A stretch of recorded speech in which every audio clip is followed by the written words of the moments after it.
Chapter 12. Frailing. Abandon the intention of receiving. Replace it with the intention of giving, and you will receive the very thing you gave up. Intention in relationships.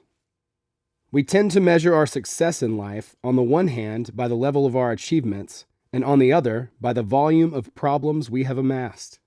Transurfing helps us not to fight problems, and rather than how to solve them, how to avoid coming up against them in the first place. In the context of transurfing, our goals are also achieved in an uncommon way with the help of outer intention. One way or another, all our problems and achievements are born of our relationships with other people, personal and professional. The question is, can outer intention be applied to relationships? The trouble is that outer intention is elusive, difficult to control, and not subject to personal will. However, there are techniques you can use to activate its function implicitly. With a certain approach, outer intention can be set in motion so that it works independently, irrespective of your will, but nonetheless in your favor. Instead of working with personal inner intention, you can learn to work with the inner intention that motivates others. If you let go of your own inner intention, outer intention will activate the workings of inner intention in others. Outer intention can give you what you want in life with a simple wave of a hand because it does not want anything for itself, and it does not particularly have to do anything. It simply allows inner intention, which is attuned to the frequencies of the external world, to work unhindered. Use other people's inner intention to achieve your goals. Despite how selfish this last phrase may sound, it does not actually mean that you are using or abusing other people. It is more a matter of not getting in the way of letting them do what they really want to do. At the end of the day, all problems arise due to a conflict of interests surrounding inner intention. Motivated by personal interest, one person tries to get something from another, who has different plans, and is intent on having things their way. How can different interests be balanced and the needs of both fulfilled? It is a difficult task, is it not? And yet, it is not really. It comes down to finding the common ground in each other's inner intentions. A sense of self-worth lies at the core of inner intention. In the world of pendulums, the only things that truly motivate a person, at the same time as limiting their freedom, are inner and outer intention. Our sense of self-worth is linked with inner importance. As informational energy entities, pendulums are created by groups of people and later continue to exist independently, finally subjecting people to their own laws. The pendulums use importance to establish their control. This is why, for the majority of people, enhancing their sense of self-worth is a key determinant in the formation of their intentions. Other determinants relate to frail and the needs of the heart, but to a much lesser extent. As a rule, frail accounts for a very minor portion of our motivations and is poorly developed, muffled by the constant need to maintain one's self-esteem in a world based on pendulums. To activate the power of outer intention in human relationships, you have to first break down one more false belief. You may often hear what would appear to be very appropriate advice. If trying to change others does not work, start by changing yourself. This saying immediately evokes a feeling of inner discomfort and protest. So I am imperfect and need to change, but I so do not want to, and quite right that you do not want to. Do not try to change others, but also do not try to change yourself. Whatever you do to try and change yourself or others will be the ineffective and harmful work of inner intention. Problems can be better solved using a different approach. Allow others to realize their inner intention. The act of allowing will stir outer intention, which will cause your inner intention to be realized seemingly of its own accord. Imagine a woman who is itching to get married, but for reasons she cannot understand, her husband is resisting and fobbing her off with excuses. Working with inner intention, the woman focuses all her thoughts on trying to persuade her partner to get married. Pressuring him will not resolve the situation, and she will end up creating excess potential with her powerful desire and the importance she attributes to getting married. As a result, balanced forces will no doubt steal her loved one away. So what was the problem? Maybe her partner was not committed to the relationship, or was no longer in love with her? Of course not. The woman transformed their love relationship into a dependent relationship, making marriage the deal breaker. If you loved me, you would agree to marry me. For outer intention to work, the woman would have to let go of her attachment to persuade her partner to marry her and ask herself, what does a man look for in a marriage? The answer is not difficult to find. He undoubtedly wants to know that his needs will be met and that he will feel loved, valued, respected, and admired, etc. If the woman were to direct her energy towards helping him meet these needs, she would not only meet her own goal, but would succeed in having her own similar needs met. What if you feel the man in question does not deserve your love and respect? Well, why be with someone in the first place if you feel that way about them? Everyone is free to choose. As you can see, there is no need to change yourself. The thing is that the open window is in a different place than where we usually look. As a rule, people are so consumed with what they want to get from others that they do not bother to find out what those other people want. By shifting your attention to the desires and motivations of others, you will easily find your own needs met. All it takes is for you to ask yourself what the focus is of your partner's inner intention. This is effectively like flying backwards from the pane of glass and finally spotting the open window. Next, all that remains is to refocus your inner intention on realizing your partner's inner intention. By doing this, you transform your personal inner intention into outer intention. Very often, inner intention is aimed at attracting attention and presenting oneself in the best possible light, or you may be worried about something that is not going very well. Imagine that you were going to a party. You may imagine that all the other people invited will have their eyes on you and be aware of where you are all the time, for they have gathered with the sole purpose of discussing what you are wearing, how you move, and what you talk about. If you were to hear someone in the group laughing, you would assume they were laughing at you, and you would catch so many disparaging looks. I sympathize. You have of course twigged that the situation should be interpreted in the opposite way. Everyone else at the party is primarily concerned with themselves and what other people think about them. How they treat other people is the last thing on their mind, so you can relax, take it easy, and feel free. Do not try to act with a lack of pretension or affectation. Just gift yourself the quality of naturalness and ease. Remember that setting yourself the goal of acting in an unaffected manner does not work. Of course, you might get somewhere with the help of slides, but that takes time, and the party is today. You can only achieve a state of being unaffected if you eliminate importance. However, reducing importance is not always easy. You will not be able to totally abandon the desire to present yourself in the best possible light, just like that, in an instant. The solution is simple. When someone is talking to you, what they need most is for you to give them your attention and show an interest in them as a person. You can be quite certain that people are exclusively interested in themselves, so be interested in them too. Shift your attention from yourself to others. Activate your guardian and stop playing the game of enhancing your own self-worth. Play the game of increasing the significance of others. Show an interest in other people.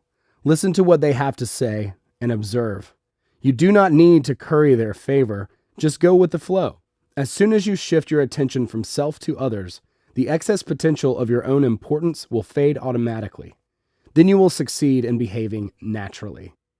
You attract attention to yourself by showing interest in others. Do not talk to people about what you are interested in. Talk to them about what they are interested in, including themselves. Then your inner intention will be transformed into outer intention. Other people will immediately become interested in making your acquaintance. They will have nowhere to retreat from the power of your outer intention, which is always completely subtle in its workings. It is useless trying to get people interested in your own being. This desire is a reflection of inner intention. Showing interest in others is a reflection of outer intention. By abandoning inner intention and switching your attention to other people, you effortlessly achieve the result you wanted initially. Only outer intention has done it for you. You may wonder how you can attract attention to yourself by showing interest in others, thinking, okay, so I show some curiosity. Will this really make me seem a more interesting person? The thing is that even if you were 1,000 times more attractive than you are now, other people would still be primarily interested in themselves and only interested in others as an afterthought. All the time that you are trying to attract attention, you are thinking solely of yourself. When you show interest in another person, you fulfill their inner intention. Where does their feeling of fulfillment come from if not from you?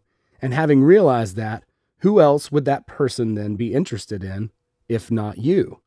People are interested in other people when they are well-known personalities, like the stars of show business and the cinema. But this is a different kind of interest. Unless you're a film star, people look at you as a potential partner for business, friendship, or love. Fanatics are extreme in their fascination with the stars, swooning over them, gobbling up every tiny detail of their lives. But it would never enter their mind to consider the celebrity as a potential partner in a personal relationship. In everyday communication, it does not matter how interesting you are. What matters is how well the other person thinks you would suit them in a relationship. And this is what they are evaluating while communicating with you. When a person is with you, they are generally thinking of their own interests and consciously and unconsciously evaluating how well you would fit a relationship script in which they feel personally fulfilled. A person feels fulfilled when their sense of self-worth is confirmed. They feel liked, interesting, respected, as worthy as anyone else, and valued.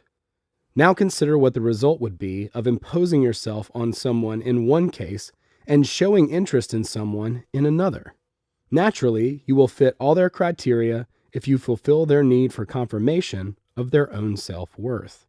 If you are good for a person's self-esteem, they will be lenient to any evident failings you may have and forgive your weaknesses. You may be concerned with your shortcomings, trying to cover them up and put your best qualities forward.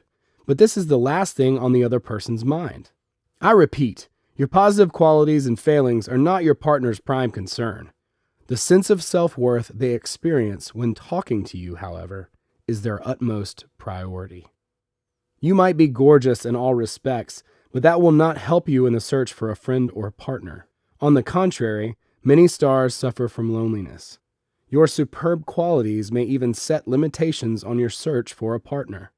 People can see your full gorgeousness, but first and foremost, they are evaluating to what extent they will feel significant standing to you and next to your perfection. If you shine before them in all your glory, they will probably decide that their personality can only fade in the glaring light. Wave your hand at all your fabulous qualities and give your full attention to the person facing you. Make them feel that when they stand next to you, they will know their true worth, and you will steal their heart. When you are talking to someone and displaying an interest in them, do it with sincerity. Do not let them feel that you are trying to win their favor by manipulating them with a learned psychological technique, or that you have a hidden agenda. If you care enough to want a certain person to be well disposed towards you, then at the very least, they deserve your sincerity. People who present themselves as an interesting conversationalist try to show themselves in the best possible light by proving how clever they are and dropping names to show how much they have seen and experienced in life. This way of acting is inner intention directed, and this is how the majority of people behave when they want to appear interesting to others. Take a step back from the uniformity and take a different stance. Set yourself the task of giving your partner the opportunity to appear interesting, rather than trying to be an entertaining conversant. Adjust to their frequency and listen attentively, asking questions and showing interest in your partner's chosen topic of conversation and their life. You will find that you can support a conversation in this way for up to several hours with your partner doing most of the talking. Towards the end of your conversation, they will be absolutely convinced that they have met a very interesting confidant and a wonderful person all around. Outer intention works by allowing the inner intention of others to be fulfilled. You sacrifice putting your own personality in the spotlight to allow the personality of another to shine. And as a result, you receive the very thing you sacrificed. The person in question will be won over instantly and become an avid fan because you have allowed them to fulfill their inner intention, something they would never experience in the company of a celebrity. What can you do if you wish to gain the attention of a person who does not currently wish to enter into dialogue with you, such as the person you would like to accept your business proposal, but who is not remotely interested? In a situation such as this, there is all the more reason to believe that you will only gain their interest by putting yourself and your proposal to one side and giving them your full attention. Take a genuine interest in everything that person is involved in, and take time to talk to them. Only then will they show any interest in your problem. You may ask why you should have to listen to others, take an interest in their life, give them your attention, and love and respect when they are completely self-centered and cannot even be bothered to talk to you. Okay, well, why should they take an interest, admire, love, and respect you? Everything you imagine to be true about yourself, how wonderful you are, and how wonderful in comparison to them, is just a fantasy of inner intention clothed in the excess potential of dependent and important relationships.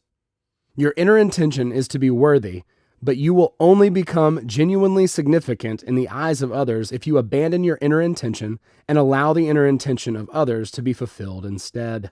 Your advantage lies in the fact that you are outer intention directed, whereas others are inner intention directed. Make the most of your advantage.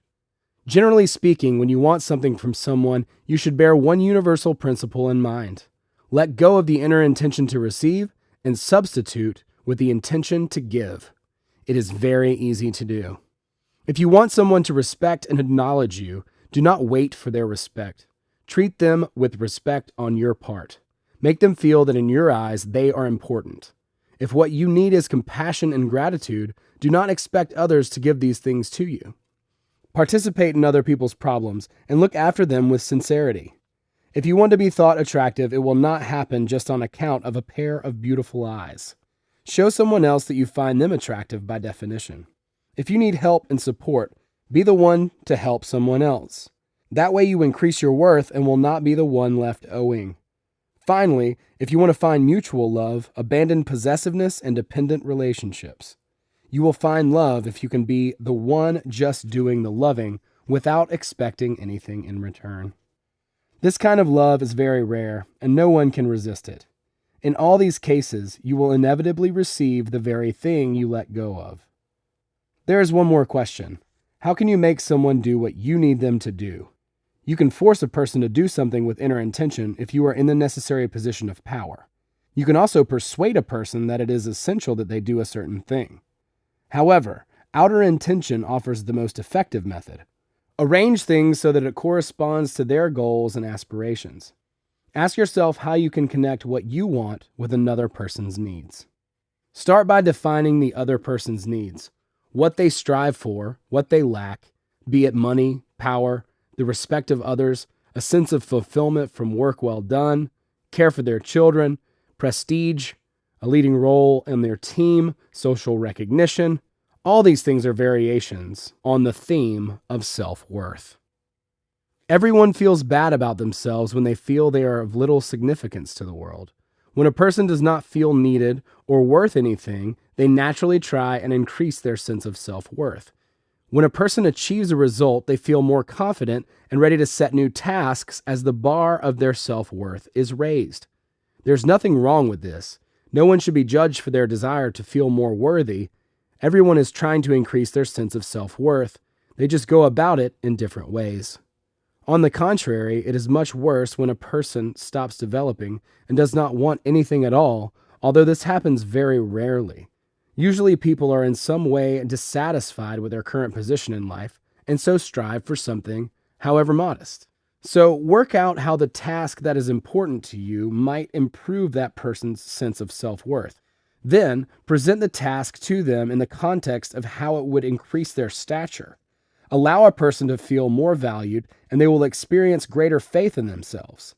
When they do, be generously appreciative of them. If you let yourself be guided by this principle, you will easily prompt other people to act in their interest. Directed by inner intention, you may try and force or cajole someone into doing something. Directed by outer intention, you simply express the desire for everything to work out in your favor. To fulfill outer intention, you have to arrange things in a way that people act in your interest while thinking about their own concerns and doing what is important to them. All you have to do is wake up, drag yourself away from your own interests, and think about the needs of others. For example, if you are involved in retail, you will be thinking about how you can sell your products to potential customers. The buyer, however, will not be thinking about how to please you, and neither do they wish to be sold to. They want to buy. Can you see the difference? The buyer is more likely to be thinking, I wish everyone would stop trying to flog things to me and just let me choose what I want to buy. Do not think about how to sell your products. Think about what the buyer might want to purchase. The desire to sell is a reflection of inner intention. Outer intention takes a totally different approach, which is to find out what the buyer wants. You do not necessarily have to know what product the buyer wants exactly. If they suffer from rheumatism and you take a genuine interest in them by recommending a doctor or a form of treatment, the buyer will make their purchase from you. This is an oversimplified example, of course, but the principle is infallible. Every time you need something from someone or need to have them do something, let go of inner intention. Ask yourself what the other person's inner intention might be. Act in a way that assists that person in fulfilling inner intention. Once you are already helping someone else to fulfill their inner intention, consider casually what you need from that person. While you are busy realizing the other person's intention, make your request in passing. You might find that you do not even have to hint at your own need, and everything just unfolds of its own accord. This is the magical power of outer intention. An even more effective way of influencing people is to try and induce their inner intention. When you break it down step by step, the method is quite simple. Enhancing one's sense of self-worth almost always serves as the motivation for inner intention. Everyone is trying to emphasize and increase their sense of self-worth to one degree or another, and by one means or another. If you need something from someone, all you have to do is think of how doing what you require of them would increase their sense of self-worth. This is what they call issuing a challenge. You can issue a challenge to a group as well as an individual in the form of, "So, who among you is the best?" If you are playing on feelings of professional honor, then the challenge may sound, "Let's not lose face." You can also appeal to inner importance. "Let's show them what we're made of." If a person accepts the challenge in the context of their self-worth, they will carry out your will as if it were their own, and you will have their commitment precisely because you have abandoned your own inner intention and paid attention to that of another. Work with other people's inner intention, not your own. The flow of relationships. Most people or companies produce some kind of product for consumption. So how do you motivate consumers who want to buy your product? If you think they will choose yours simply because it is such a fantastic product, you are sadly mistaken. A typical mistake people make when they are directed by inner intention is to assume the standpoint that people are bound to buy our product because ours is a masterpiece. This position is flawed on 3 accounts. Firstly, the phrase, "ours is a masterpiece," is strongly directed by inner importance. You assume your creation is perfect, which means that it is important to you, and if this is the case, you will not be able to evaluate it objectively because you are not sufficiently indifferent. Secondly, inner intention is aimed at selling, but people will not want to buy because in their eyes your creation is not a masterpiece at all, and someone else's intention to sell is of no interest to them whatsoever. Finally, the greatest mistake of this approach directed by inner intention is that it centers around the product rather than the customer's needs. The narrow focus of inner intention creates the perfect product that no one needs, and it happens all the time. The position of outer intention lies in determining what people want, what they are missing, what they need, what motivates them, and what their interests are. Outer intention follows the alternatives flow. All the time that you are busy creating a masterpiece, taken from the glass ceiling of your own mind, you are going against the flow. The mind is always prone to idealize its own abilities, and it becomes so totally and utterly absorbed in the creative process that it fails to notice what is happening outside of that. The mind strives to subordinate everything to its control. However, consumer demand is a difficult thing to control because it goes with the flow and always follows its own course. It takes such huge resources to influence the flow of demand, and even then, it does not always work. The mind cannot predict market trends, but fortunately, it doesn't have to. All you need to do is stay abreast of the flow and note any minor changes in its course. There is no need to invent the object of demand. Almost all inventions that are ahead of their time do not end up being implemented, and neither do they pay off. This does not mean that innovation has no place. The point here is that if you are counting on earning an income from a personal masterpiece that is ahead of its time, you are likely to lose the bet. Of course, if your discovery is totally brilliant, it might claim a winner-takes-all market, but this does not happen all the time. Only ventures that aim to fulfill their customers' current demands can be guaranteed of success. Now we can return to the question of how to make people want to buy your product. The answer is, you cannot. Trying to make someone want to buy something is, if not impossible, then extremely difficult. Acting from inner intention, you inevitably try to push or impose your product. Going with the flow, outer intention works towards tracking what the customers want and where their needs have already been satisfied. Changes in demand are shaped by the alternatives flow. The alternatives flow contains all the answers and is the only thing that can guarantee success. It is no coincidence that fundamental discoveries and inventions are sometimes made by different people practically simultaneously. This is an example of the phenomenon of material realization and how it moves through the alternative space. Everything that must come into being has its time. Only very recently have many inventions accredited to Leonardo da Vinci been implemented in physical form. This would all seem quite obvious. However, the mind is liable to forget as it endeavors to break away from the stream and take control of the current. We have already talked about how the alternatives flow is a sumptuous gift for the mind. Remember this and make the most of the good fortune. If you do, many an obstacle will pass you by untouched. Many problems in relationships occur as a result of the mind battling against the alternatives flow. Criticism is one aspect of the battle, and it is the direct fruit of inner intention. Encouragement and trust in a person's positive qualities is more concordant with outer intention. Criticizing people is the same as fighting against the outside world. It will not bring any dividends unless you consider the need to vent your bile and provoke your enemy a dividend. In contrast, encouragement is a true driver in human relationships. We blame and criticize others when we are trying to influence them with inner intention. Yet when you emphasize a person's positive qualities, no matter what, you lose nothing and allow the situation to develop to your benefit. Never blame anyone. Many people reproach themselves and carry a sense of guilt around with them, but nobody likes to be reproached by others. People can be extremely condemning in relationship to themselves, even to the point of sadomasochism, and yet they will take any accusation made by another very badly indeed. People will always take offense at criticism, irrespective of whether they are in the wrong or whether the accusation is fair or not. So where does criticism get you? You might get to vent your bile, but at the same time you create excess potential and end up being the one to suffer. You will never persuade someone that they are in the wrong. They may listen to your accusations, but you are unlikely to fully acknowledge being in the wrong, even if they agree with you superficially.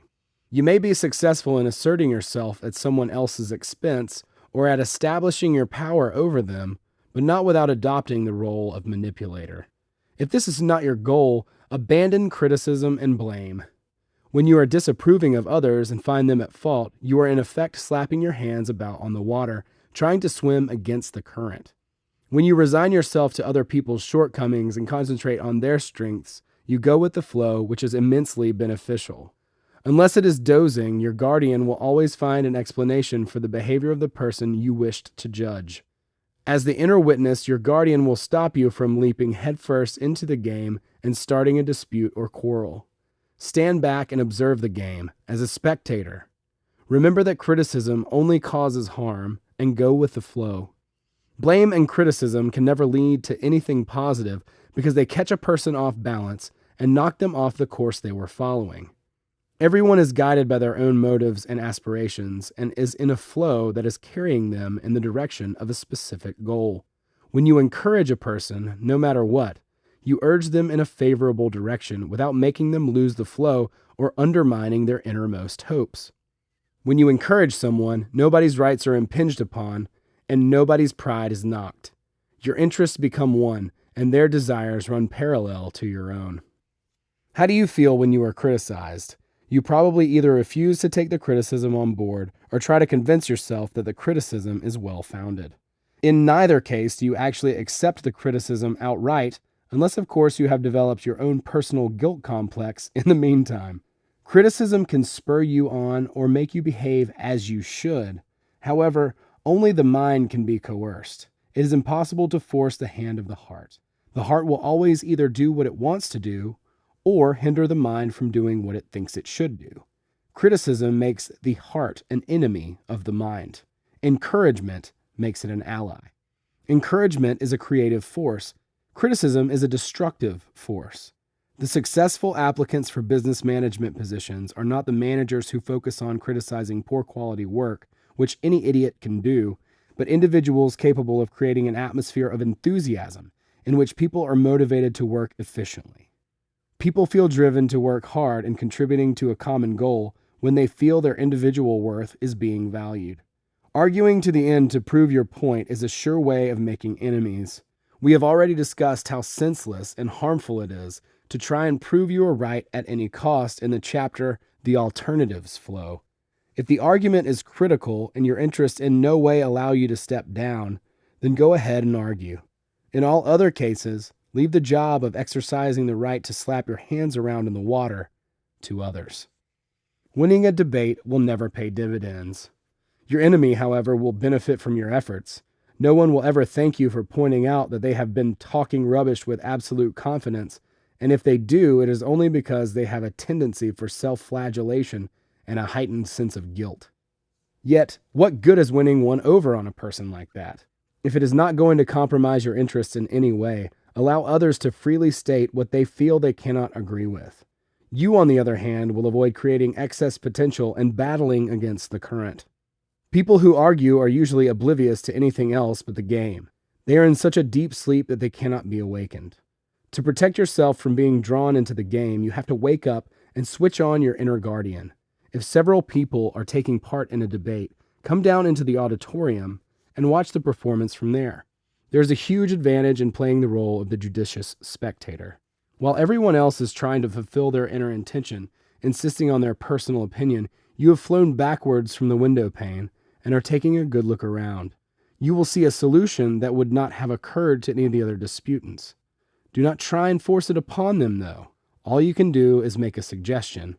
Leave the horn locking to the others. If you win the argument, you can consider yourself defeated.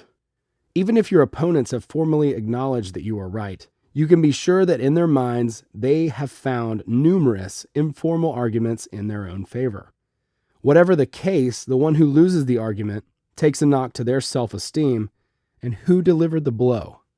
The one who succeeded in proving their own point of view. You would not want to punch another person in the face, after all, so why would you possibly want to deliver the same blow to their feeling of self-worth? People often offend each other in this way, and the insult always has a hidden quality to it because the hurt is taken silently. People do not like to demonstrate their need to assert their self-worth openly. We are all supposed to have a sense of self-worth automatically, so no one wants to reveal that they have to fight for theirs, despite the fact that we are all looking for confirmation at every step we take. Just because a person keeps quiet when their self-esteem has taken a knock does not mean that they were not hurt or had simply accepted the knock. Their hurt will continue to live in them, not in their conscious mind, but in the subconscious. When you win an argument, you feel confident that you have risen in standing. However, you have only won by compromising the integrity of your opponent. We all know that the hidden hurt will end in tears eventually. Moreover, the defeated opponent will never acknowledge your newly acclaimed worth. There is one sure way to set a person against you, which is to let them know how much better you are than they. Do not make idols for yourselves and do not create enemies is the most important slogan you could have for creating relationships that go with the flow. Avoid injuring other people's sense of self-esteem like the plague. Make it a kind of taboo. In so doing, you will save yourself from endless problems and unpleasantries you will never know the reason for because of the hidden nature of the blow to self-worth.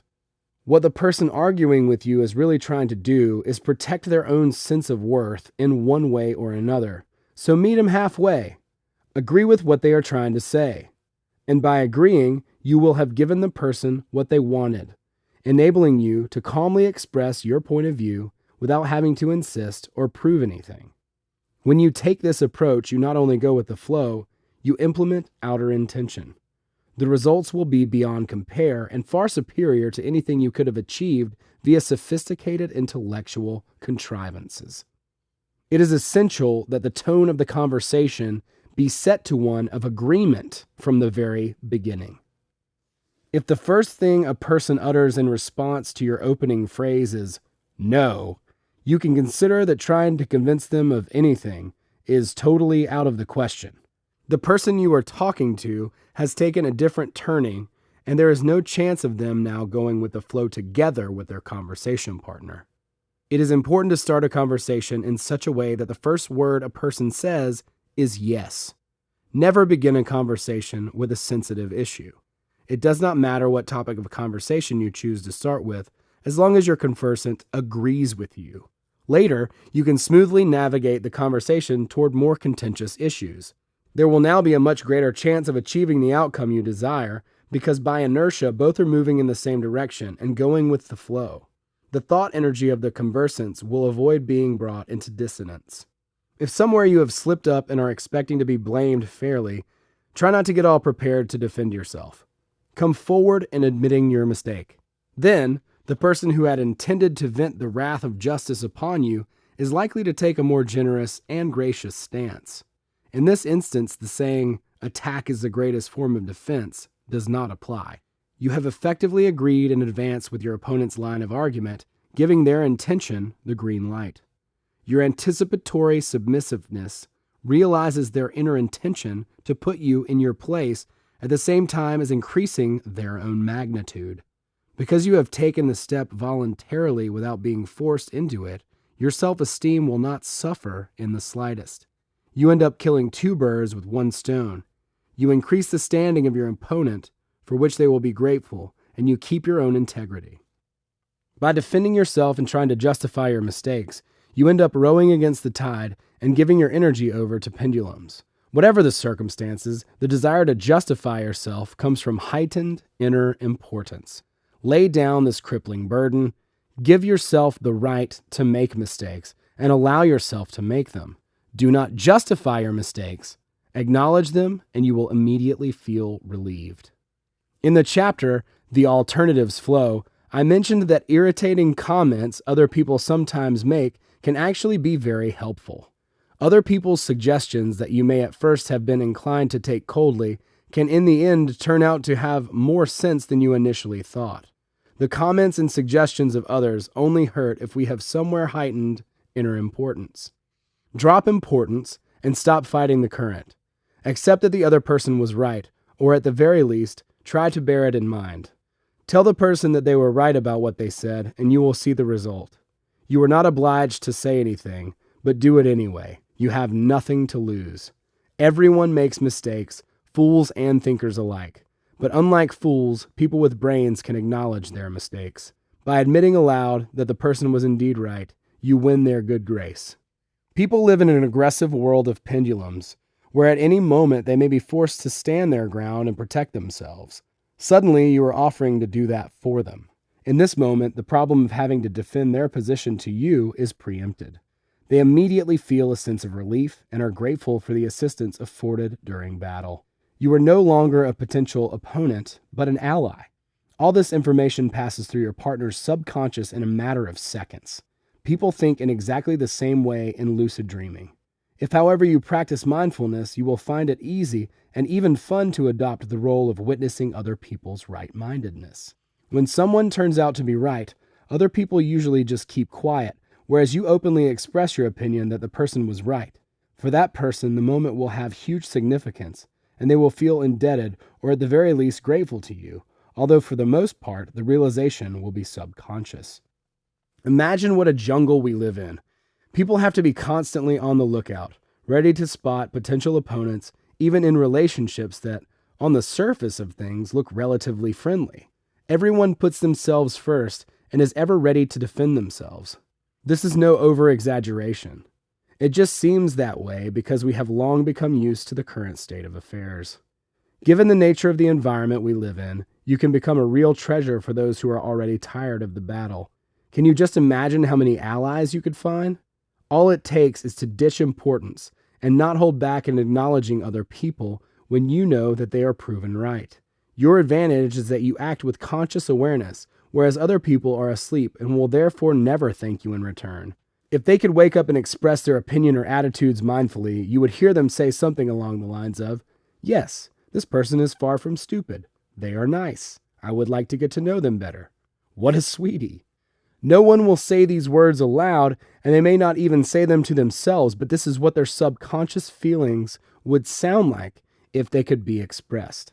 Imagine the gold that lies at your feet. People are usually so anxious and burdened with importance that they wander around failing to notice the nuggets lying right under their noses. You have a huge advantage: mindfulness, the absence of importance, as well as the willingness to give others your attention. Make the most of your advantage, and you will see gold where others only see stones. Attuning to frail.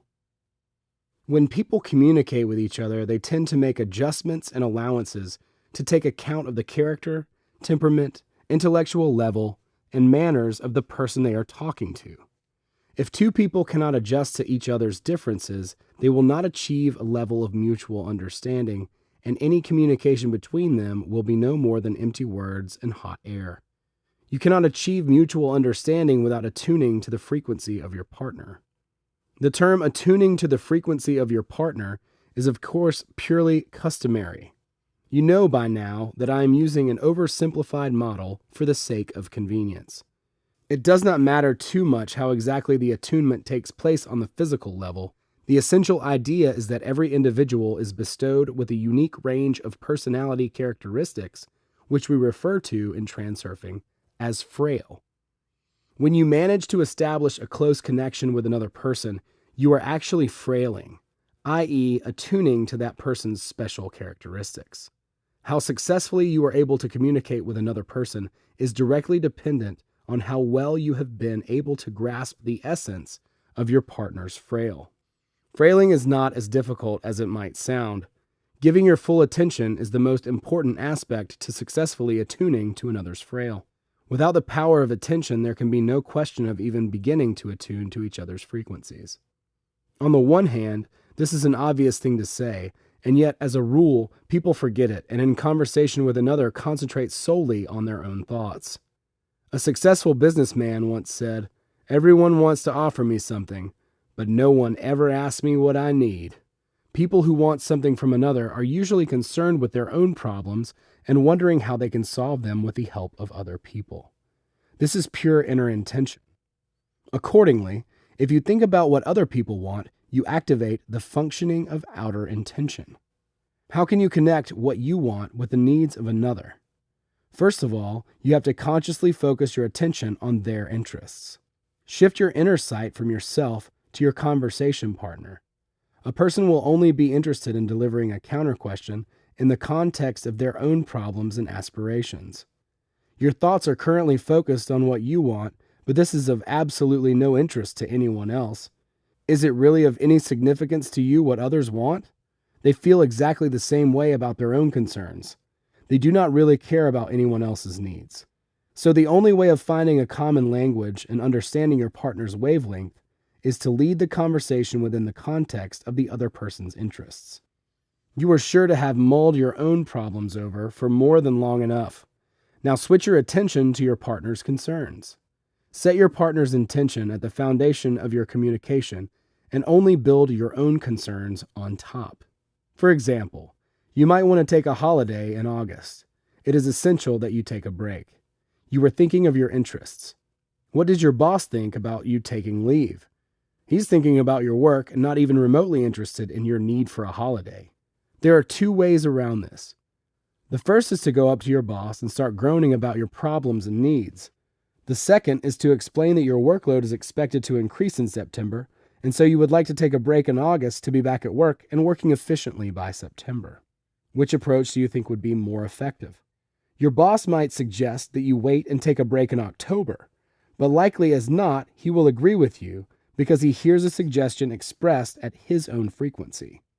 You attune yourself to the frequency of another person's thought energy when you talk to them in the language of their own interests. When the rider and the donkey are both lost in their own thoughts, the donkey will not do what the rider tells it to, stubbornly refusing to go in the right direction. The donkey is thinking about carrots, so if you show the donkey a carrot, it will go wherever you want it to. You are in effect inserting your own intention into the context of the donkey's intention. How does fulfilling someone else's desire benefit the donkey? Ask yourself this question every time you need someone to do something for you. If you can find an answer to the question, they will do what you need them to do. Listening attentively to what a person is trying to tell you is essential to attuning to their frequency. Unless, of course, your intent is to dominate the conversation with your own themes of interest and opinions. In large groups, everyone talks at the same time, but it does not really matter because no one is listening anyway. Of course, some people will pretend to be listening, but 90% of their attention is aligned with their own thoughts. You do not have to shine with wit and erudition to stand out as an interesting conversationalist. It's enough just to listen to your conversation partner. If a person is indifferent to you, but for some reason you need to stimulate their interest or participation, talk about what interests them. Just for a while, forget about what interests you personally, because that radiates at a completely different frequency. Adjust to the frequency of your conversation partner. Put yourself in their shoes, and you will begin to understand what motivates them and the reasons for their actions and attitudes. When you attune to your partner's frequency, you can smoothly move on to the issue that interests you. A person's name is the simplest key to their frequency. You cannot get away from the fact that since birth, a person has been appealed to by one name. Use their name in the course of the conversation more often, and it will have an effect. Calling someone by their name is like a password indicating that you come as a friend with good intentions and acknowledge that person's worth. Everyone to some extent or another maintains a protective field around them that jealousy guards their self-worth. You will not be able to attune to your partner's frequency if they are surrounded by a protective wall of formality or distrust. Sometimes the obstacle can be overcome with the help of a certain disarming directness. If you show that you are not trying to hold up a field of protection around your self-worth and have no intention of pouncing, the other person will be encouraged to let down their screen of protection. The most effective way of dissolving a barrier of separation is to demonstrate your genuine liking for that person. Why do we love our pets so much? It's because they always show us how genuinely pleased they are to see us. They wag their tails, purr, jump up at us, squeal, and show their delight in any number of ways. There are other less communicative beings, such as aquarium fish, but these creatures do not inspire love. They are like plants or a part of the furniture. It is as if the creatures we love are saying to us, "I don't need anything from you. I am just so pleased to see you." This is one of the main reasons people adore their pets. In dealing with people, if you want to inspire a sense of fellow feeling in someone, show them how happy you are to see them. You do not have to go as far as expressing canine delight, but you can smile and greet them enthusiastically, call them by their name, and listen attentively. If you behave with the warmth of an aquarium fish, you can expect the relationship to develop accordingly. The way it works is very simple. On a subconscious level, your partner will think, "I have met a partner who is happy to see me. I must mean something in his world." This person confirms it. What a pleasant, attractive person. People ask, "How are you?" out of habit, expecting the standard response. Attention and participation in any dialogue must be genuine. There is nothing more off-putting and sterile than a dialogue raised to the order of etiquette. People pull on a smile as if it were just another accessory. It might as well be a tie than a smile. Any answer that deviates from the norm is considered an anomaly. Nobody cares about other people's problems, really, so what's the point in asking? You can be in resonance with someone you are communicating with by radiating energy at their characteristic frequency. Everyone has their own resonant frequency, their own forte, the thing they are particularly passionate about, interested in, or proud of. A person's forte is like a musical string that sounds at their resonant frequency. If you can determine a person's true passion, discuss it with them, give them the chance to express themselves.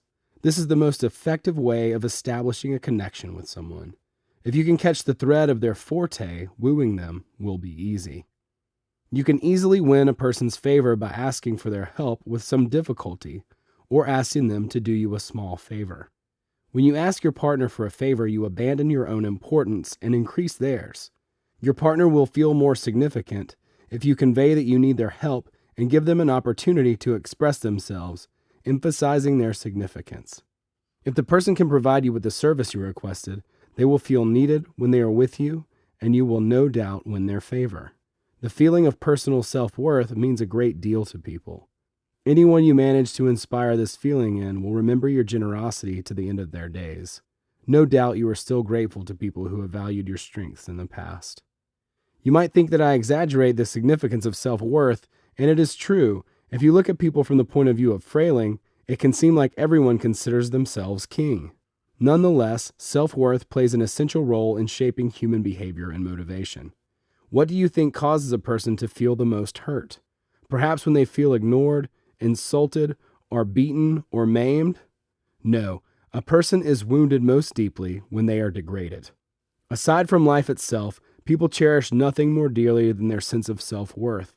The most powerful hunger, aside from feeling physical hungry, is being hungry for power.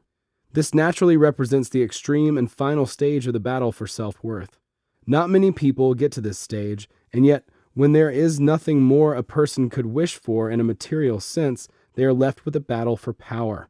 Nothing excites people more than power, so you can imagine the role of the feeling of self-worth and how that plays in people's actions and motivations. Criticism in any form knocks a person's self-worth. Criticism is a kind of anti-frailing. Never tell anyone to their face that they are wrong. Even if you are confident that you are in the right, it is much more beneficial to remain in a position of neutrality. That way you will avoid undermining the other person's sense of self-worth and protect yourself from the action of balanced forces. Another way that we hurt each other is by touching on our negative slides. The slide hangs on the film of importance, and so when you knock the slide, you touch an open wound. The negative slide is a picture of what the person does not like about themselves. As you know, people with negative slides try to hide their unwanted qualities and project them onto others. Try making a counter-accusation, i.e., handing the projection back to its owner, and you will be surprised by the turbulent reaction it evokes. Nothing will persuade that person to admit that you are right, and they are more likely to become your worst enemy. It is better to leave other people's negative slides alone, to say nothing of trying to explain to them that it is all a negative slide in their head. Being in love is, of course, the most perfect way of attuning to another's frail. It is difficult, if not impossible, to explain how and why love happens, and so much has been written on this theme already. Mutual love demands that we let go of the right to possess and simply give our love unconditionally. As long as it is not turned into a dependent relationship, love can be preserved once it has already flowered, but there is nothing you can do to make yourself fall in love. That is all I can say on the subject of love. So here I have roughly described the principles of frailing. The way I have described relationships as those directed by intention and those that go with the flow is purely relative. Relationships that go with the flow can be examined from the position of intention and vice versa. In the end, it is all about frailing. You attune to your partner's frequency, you both turn in the same way, you act in that person's interest, moving in the same direction, and as a result, you achieve something you could never have achieved via the standard methods of inner intention. Energy in relationships. In the chapter Pendulums, I talked about the benefit of visualization.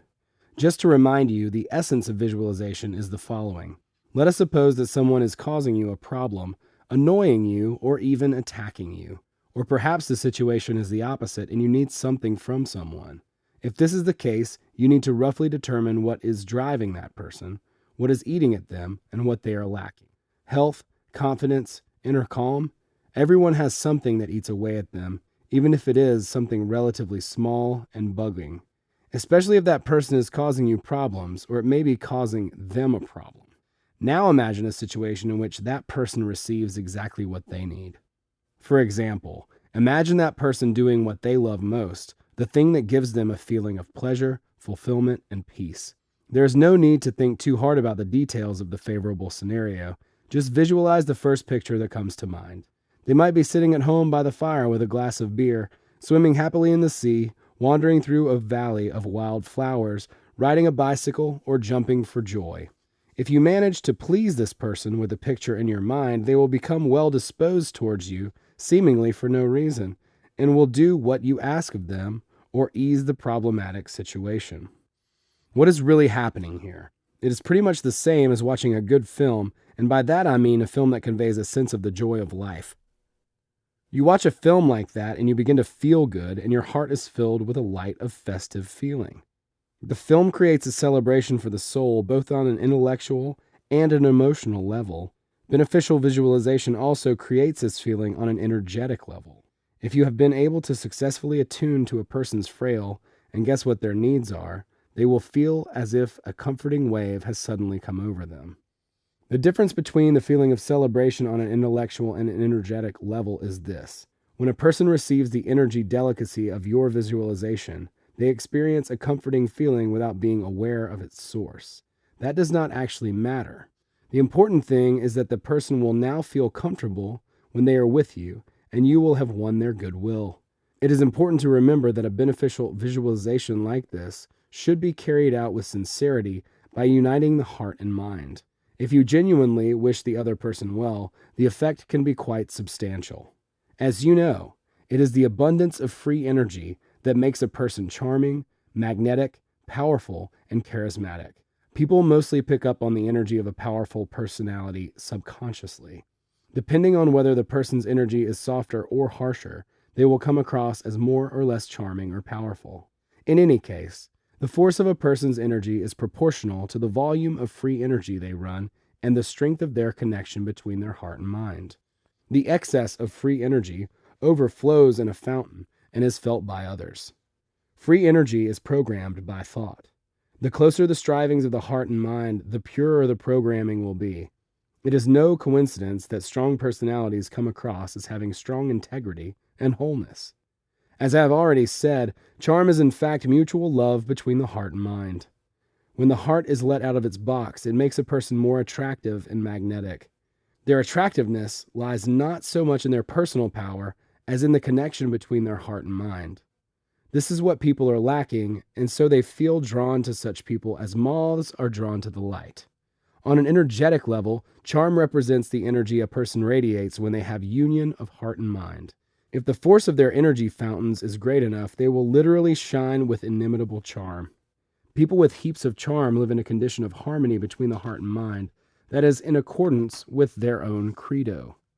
People like this are happy.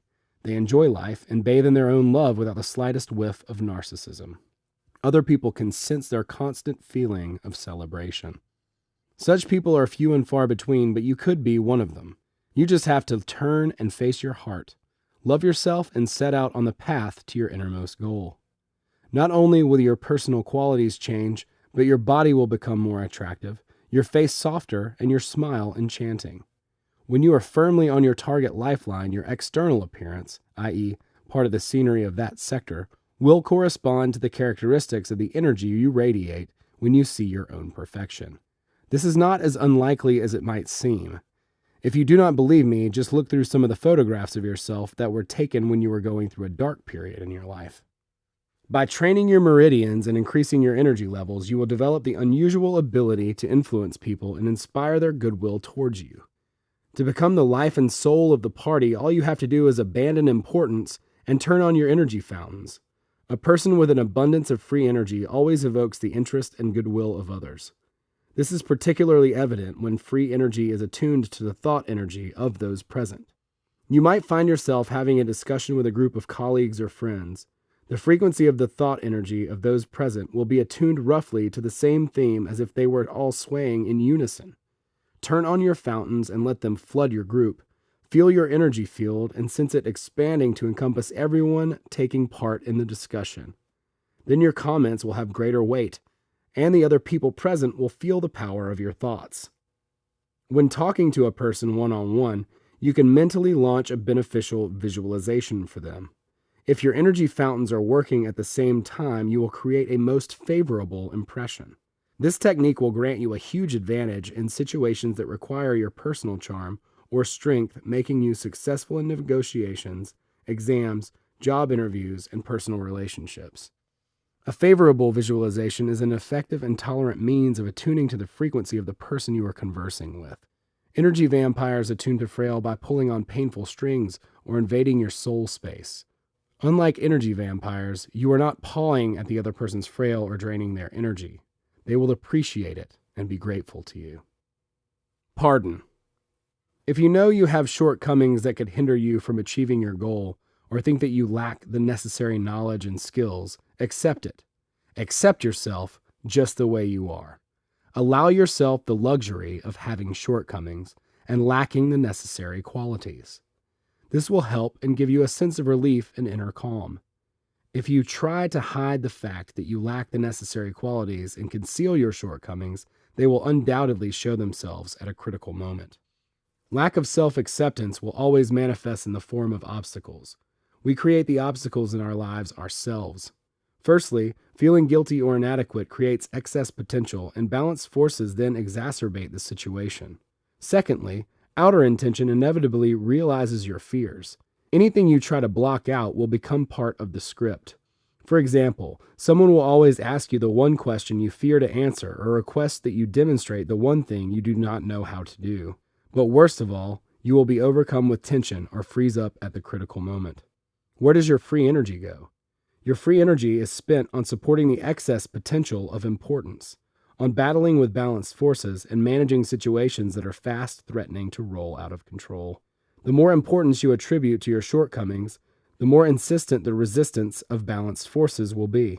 The tighter your grip of control, the stronger the pressure exerted by the alternatives flow, because it has no intention of stopping. Eventually, the energy of intention is exhausted. What would you expect to be capable of in this condition?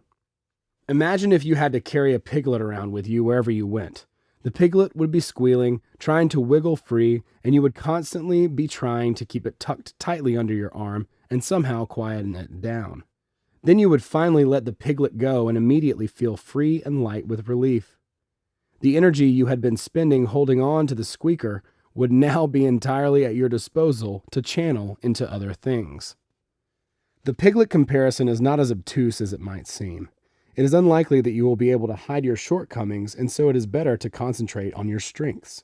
You will see for yourself how much freer and at ease you feel if you let go and accept your shortcomings before an event where you have to be at your best. It may be an interview, an exam, a performance, a contest, or even a romantic date. Take off your cloak of inner importance. Give yourself pardon, in the sense of absolution, for your shortcomings, and you will feel as if a huge weight has been lifted from your shoulders as the excess potential disappears and the energy of intention is released. The battle with your own shortcomings is the work of inner intention. It is the work of the fly beating itself against the window pane. In contrast, eliminating excess potential and freeing up energy gives you a huge advantage. There's a grain of truth in the saying, "What the eye fears, the hands do."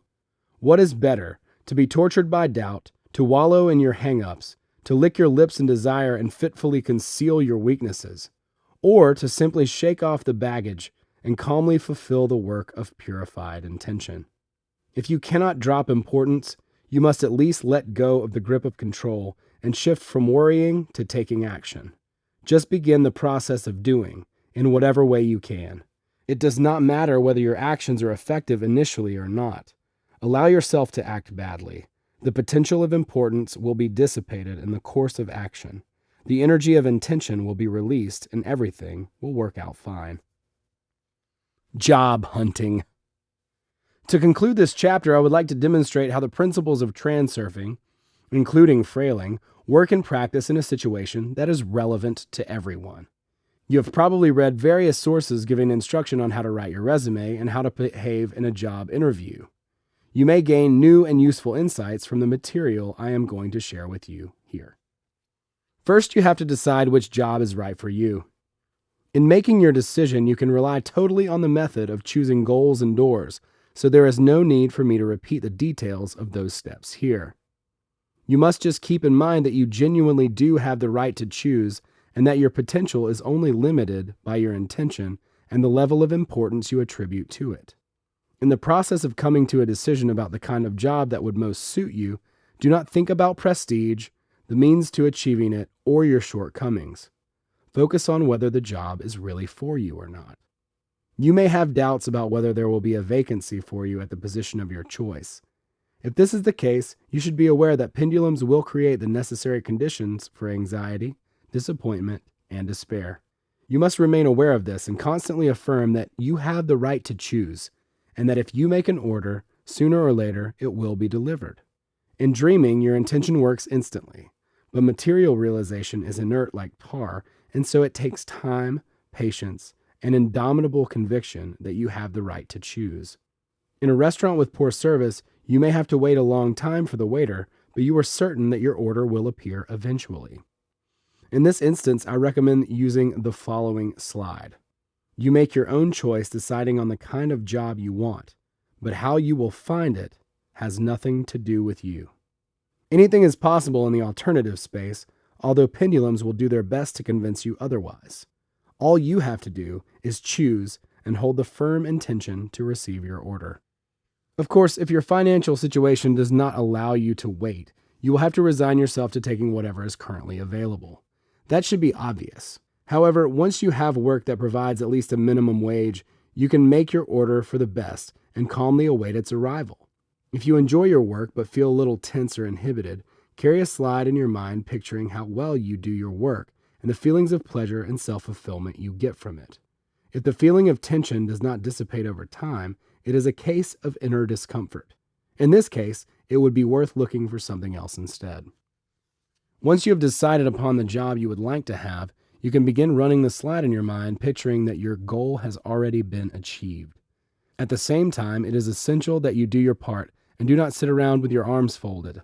Before you set about writing your resume and preparing for interviews, focus your intention in the right direction. It would be a mistake to make being offered the job the focus of your goal. The goal should sit in your thoughts as a slide featuring you, already having been offered the job, with the application process behind you. By wondering whether you will be chosen or not, you inevitably create scenarios of defeat. Remember the transfer chains. The first link is writing your CV. This is where you must focus inner intention. When you are writing your resume, stipulate all your skills, but only indicate one position, the one you are currently applying for. There is a good reason for this. Firstly, displaying the willingness to do this, that, or the other will not evoke confidence in your potential employer, who will assume that you are desperate enough to accept any position, as long as they take you on somewhere.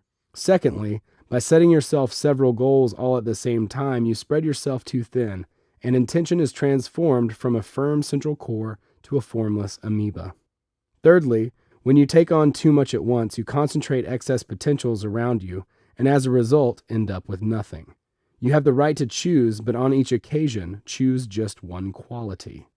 When you are choosing a toy, you do not demand that it combine all the qualities of a doll, a gun, and board game all at the same time. Decide who you really want to be and what position suits you best. There's no need to be shy or hold back, for you are choosing this position for yourself. Remember, you do not have to fight for your place in the sun. You have the right to choose. Indicate the specialization you have chosen and do not worry about the fact that jobs of that kind might be scarce. If you can allow yourself to have, you will get exactly what you want. How it happens should not concern you. Give this task to outer intention. When you are writing your resume, inner intention will be intent on showing what a brilliant specialist you are, but outer intention focuses on what the employer is looking for. Do you see the difference? Of course, everyone needs brilliant specialists, but if you are new to job hunting, you might be completely bewildered to find that the employer has favored another brilliant specialist with more modest strengths. Your competitor will beat you to the post because their characteristics are a better match for the employer's perception of the position. You may protest that you are a match too, and a perfect one at that. But that is the problem. A perfect one at that creates a situation in which perfect is the enemy of the good. The employer is completely focused on the inner intention to select a specialist in accordance with the characteristics he considers necessary. He is beating his head against the window pane, failing to notice the wide open window that you represent. The mind is not capable of predicting demand. It will do what it can to present you as the masterpiece it perceives you to be. Yet the market dictates totally different criteria. Naturally, you should show yourself in the best possible light, without over-exaggerating, But in the process of writing, focus all your thoughts and motives on the problems faced by the employer. Ask yourself what he wants from you and what he needs. Put yourself in the employer's shoes. You can take the easy approach and simply read through the vacancies that match your specialization and make a note of all the responsibilities and qualities required of the candidates. You will see that many things are repeated. From the general mass of information, select everything that relates to you. Then adjust and adapt to the responsibilities and qualities required, and you will be left with a picture of what the employer wishes to see in your resume. You can literally copy into your resume everything the employer expects from the successful applicant. When you are looking for ways to embellish your resume, make sure that you express yourself using the employer's language rather than conjuring up your own eloquent phrases. Imagine that rather than being a job applicant, you are actually the employer, compiling a template of the ideal resume of your future employee. Then your resume will meet the employer's criteria rather than your own. To do this successfully, you need to look through an abundance of vacancies and put yourself in the shoes of those who posted them. You should indicate all your skills beyond those required. However, make sure that you especially highlight and emphasize the requirements indicated. Your resume should sound accord with the employer's conditions. Before you upload your resume to the internet, for example, put yourself in your employer's position and do a search for the resume of specialists in your field. It will give you a huge advantage, and you will discover all sorts of useful details. The majority of applicants directed solely by inner intention go directly to the search vacancies section and upload their resume straight away. Try first doing a search of the resumes of specialists in your desired position. Imagine that you are the one choosing the best candidate. Then you will become aware of all the strengths and weaknesses of your competitors and will understand what the employer feels when he reads the same resumes. Then you will understand what you might need to change in your own. Once you have compiled your resume, send it off to various companies, but be careful not to bang on the door too fervently. Allow the door to open to you. You need to recommend yourself without pressuring. Let them choose you. For example, publish your resume in various media forms. Do not pressure the world with your desires and aspirations. Shift the center of gravity from searching for work to announcing your presence in the work market. As far as possible, allow the work to find you. Never send your resume to the same address twice. Have respect for yourself and know your worth. If you are an exclusive specialist, send your resume to recruiting agencies and calmly await the catch. Do not expect an immediate response. You may have to wait for a long time for your order to be processed. It all depends on the purification of the intention. If your desire is burning like a bright flame, balanced forces will interfere in all kinds of ways. Often, an order is fulfilled just as all hope has been lost. The greater your indifference to your order, the sooner it will be completed. The absence of desire grants a freedom that allows you to concentrate on the intention to act, rather than on worrying about the possibility of failing. Eventually, you will be invited to an interview. At this point, you must be extremely careful of your intention. The narrow-mindedness of inner intention will prompt thoughts such as how working for that particular company would benefit you. Inner intention will concentrate your thoughts on what you can bring to the company. This is the moment to clear the target slide from your mind. Forget about yourself and focus totally on the needs of the employer. You should now be solely interested in the employer's inner intention. Learn as much as you can about the company beforehand from their promotional material. Identify what the company prides itself in and how they choose to differentiate themselves from their competitors. Make sure you have a clear picture of these things in your mind and be sure to bring them up during the interview. Every company, just like every pendulum, has its own resonant frequency, which is characterized by a number of qualities. Get a sense of the spirit of the company. Are their corporate ethics regulated or unregulated?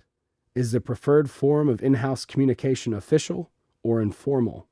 What is more greatly valued in the employee's relationship to their work? Enthusiasm and initiative, or discipline and a can-do attitude? Do they favor teamwork or individual creativity? All these factors place certain restrictions on the company's employees and determine the behavioral style that makes them a part of the group. If you manage to get a clear sense of the spirit of the company, even at interview stage, you will be considered their type of person. Before the interview, give yourself pardon for your shortcomings and weaknesses. If you know that you have shortcomings that could weaken your chances of achieving your goal, or think that you lack certain knowledge and skills, accept it. Accept yourself the way you are. Accept everything you would rather conceal and walk calmly into the interview.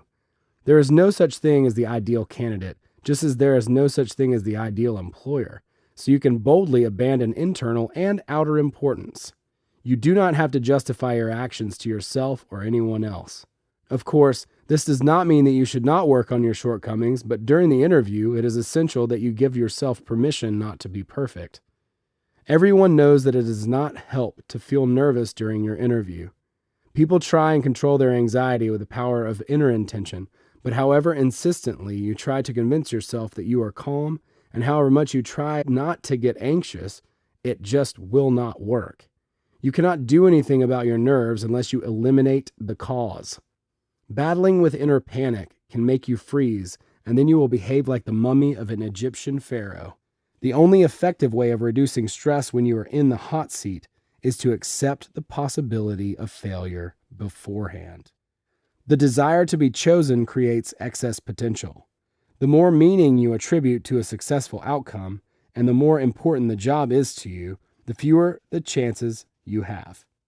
It is essential that you purify your intention of desire. You are going to the interview not to be offered the job, but simply to get through the interview. Not to pass the interview, but literally to get through it. Do not strive for your goal, concentrate on the process. Enjoy the interview process like any other event in life. Nobody is going to eat you, and you have nothing to lose. This is the time to relax and take pleasure in the proceedings. Set your mind on this thought. For the interview is a wonderful opportunity to show yourself in the best possible light. Grant yourself the rewarding experience. Cast away any thoughts of messing things up. You have already accepted the possibility of defeat, so you really do have nothing to lose. At interview, all the applicants' thoughts are usually focused on showing themselves in the best possible light. This is inner intention. In what light exactly can you show yourself to be best? Outer intention is focused on expressing a genuine interest in the issues of the employer. Only in the light of the employer's concerns can you be the best. Your task lies in answering questions in such a way that you return to the context of the employer's concerns. The skill lies in doing this at the same time as giving precise answers without talking profusely or deviating from the subject. It always irritates an employer when an applicant gives vague answers to a question and indulges in lengthy explanations. That said, as soon as the opportunity arises, try to touch on issues related to what the company employer does, what it takes pride in, and what problems it may be facing. You should develop the conversation within this context. Your strengths should be conveyed in the light of the company's problems. Talk to the employer about these problems and how your professional qualities are relevant to their solution. This is outer intention. If you have been able to lead the conversation in the direction of the employer's concerns, you can be confident that the game is being played according to your script. Finally, if you were not the successful applicant, the job obviously was not meant for you. You never know what problems you may have escaped so luckily. Be calm. Wait for the job that is meant for you, and you will be the successful applicant. If you have been accepted to a position that is meant for another, you can expect to come into problems. So carry on searching for the job that is yours. How to go about this, you already know. The issue of work should not be grounds for the slightest wave of inner discomfort. This is the time to go to work, as if to a celebration. Summary. Use other people's inner intention to achieve your own goals. The feeling of self-worth lies at the core of inner intention. Do not try and change others. Do not try and change yourself either. To act more naturally, switch your attention from self to others.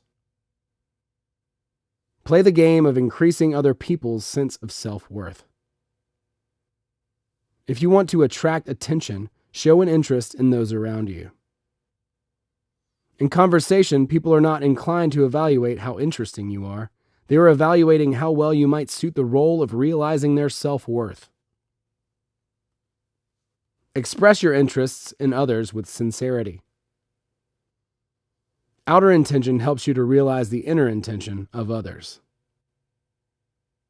Let go of the intention to get and replace it with the intention to give. As a result, you will get the very thing you gave up. Argument and criticism are the mind's battle with the alternative's flow.